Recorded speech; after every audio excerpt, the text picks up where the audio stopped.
25 years down the road, through thick and thin, ups and downs, we are still here. No matter what, we are still here at 25, creating self-reliant citizens through providing quality education, which is our mission. Being the leading school in formation of holistic persons in East Africa is your vision. Strive for success is our motto. We are still growing greater and greater, stronger and stronger, going higher and higher. It's a silver jubilee. Jubilations,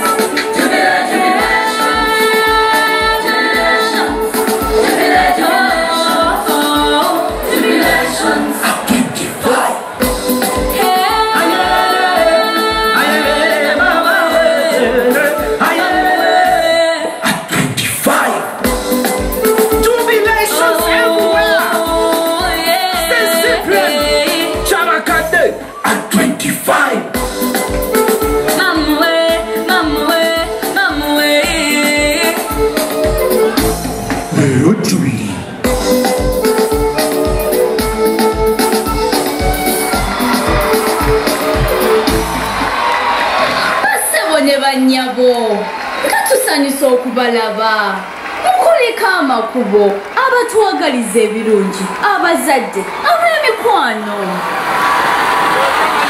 bano okubasembyayo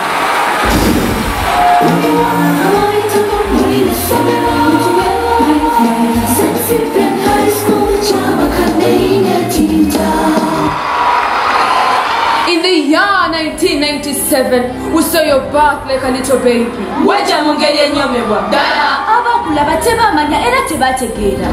one knew your mission, nor your vision. When they looked at your points of weakness, you used them as lessons in your mission. You capitalized on your strengths and opportunities. No parent could afford to shadow your vision. You are a dream come true.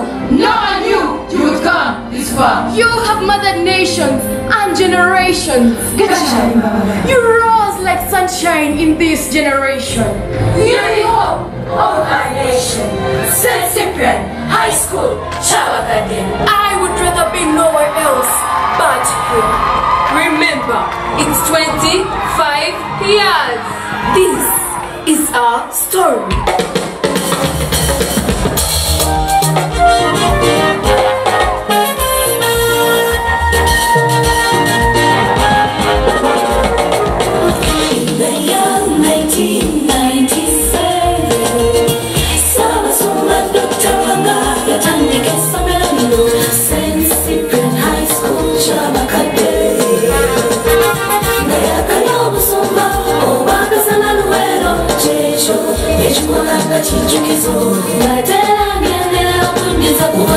Kitundu abatali nasomera secondary adedimu yeyiya bulungi Dr. Cyprian Kizito Lwanga ngenzo okubalanga emyaka negiweze mulimu abayitako muli n'essomero St. Cyprian High School Kyabakadde inetinta ebisoomoozo ebiwedde bitwongedde maanyi kyokka alitandika Dr. Cyprian tatuvenga kumwa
High School, Kyabakadde, gwe mama. Ne mwendi genda wa ndidda. Eyayola ffe, oliyola n'abalijja. Twandibaddewo ku 5, ne tukulabako ng'oweza 10. Ku 3 nkakasa siribaawo.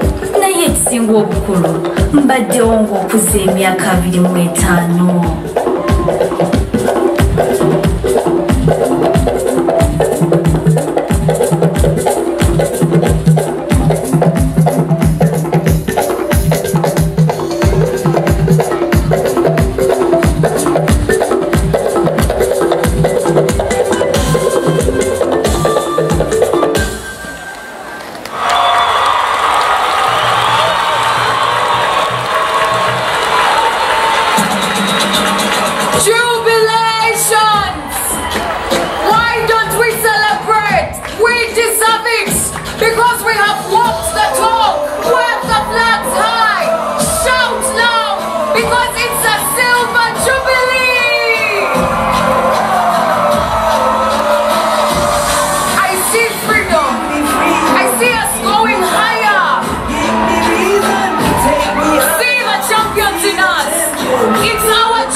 Cyprian Kizito Lwanga, tata wandibaddewo, n'olaba bino, laba kye tufuuse olwaleero, ebirooto bye waloota, biibino birabwako, kye watwagaliza ffe kuba bulungi, abataakulaba nga baakusubwa nnyo, abaana baffe bandikulabyeko, kale kabakusomeko, kubanga emirimu gyo tegirisanguka. Cyprian High School, Kyabakadde, ekyali ekirooto kyo, yasomesa bakadde baffe, yasomesezza ffe, erisomesa abaana baffe, kwosa n'abazzukulu b'abazzukulu b'abazzukulu baffe. Twandikulabyeko omulundi ogwokubiri singa kyali kisoboka, naye tekisoboka. Hummula mirembe taata.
Cyprian High School, Kyabakadde tulina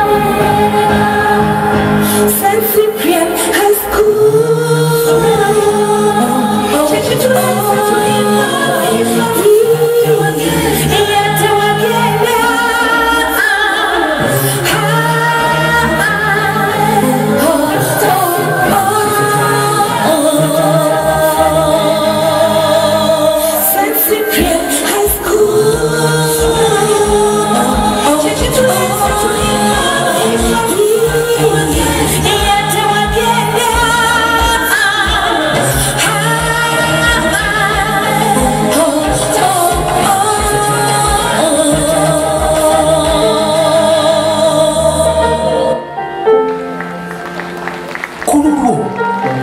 Wetuli era tulibeerawo era tuliyogerwako nti twaliwo bwe tutyo naffe n'abaliddawo tulibaga tiwaliwo era walwana okulwana okulungi n'okuwangula. Olugendo luno tulutambudde tegabadde maanyi gaffe naye ekisa ky'Omukama n'obuwagizi okuva eri mwenna, the teaching and non-teaching staff, our board of governors, the late Dr. Cyprian Kizito Lwanga, kitaffe olijjukirwa ebbanga lyonna, ba head teachers mwenna abaweerezaako wano, abasomesa abaliwo n'abaaliwo, mu ensonga etufudde ensonga, abayizi baffe abaliwo n'abayitako mu St. Cyprian High School eky'Abakadde, Honorable Dr. Jesse Muyingo, kitaffe Ssaabasumba Paul Semwogerere, abasumba baffe abeerugazi na buli yenna akoze kyonna ekisoboka okulaba nga St. Cyprian High School ky'Abakadde ebeerawo, tubeebaza nnyo. Abazadde baffe abatwesize ebbanga lyonna tubeebazizza nnyo nnyini ddala. Omukama abawa omukisa mu myaka gino 25 beddu n'egiriddako. Obwakabaka bwa Buganda bubadde empagi sseddugge mu kubaawo kwaffe, awangaale ayi maasomogi. Tulimanyi kati ebatugamba ebintu bye twasomako tubirabeko baffe lukomuntu bikudde bye batugamba n'ebyo bye banyumya tubirabyeko baffe ku mulembe gw'omutemi guno naye okuva lwe watuuzibwa ku ndamulonde y'abajjajjaabo waliwo abaseka ne ku muno mwe bali era batuseka watuuzibwa oli muto kabaka ye abeera kabaka byotikoledde tebikolwa mutiitiisi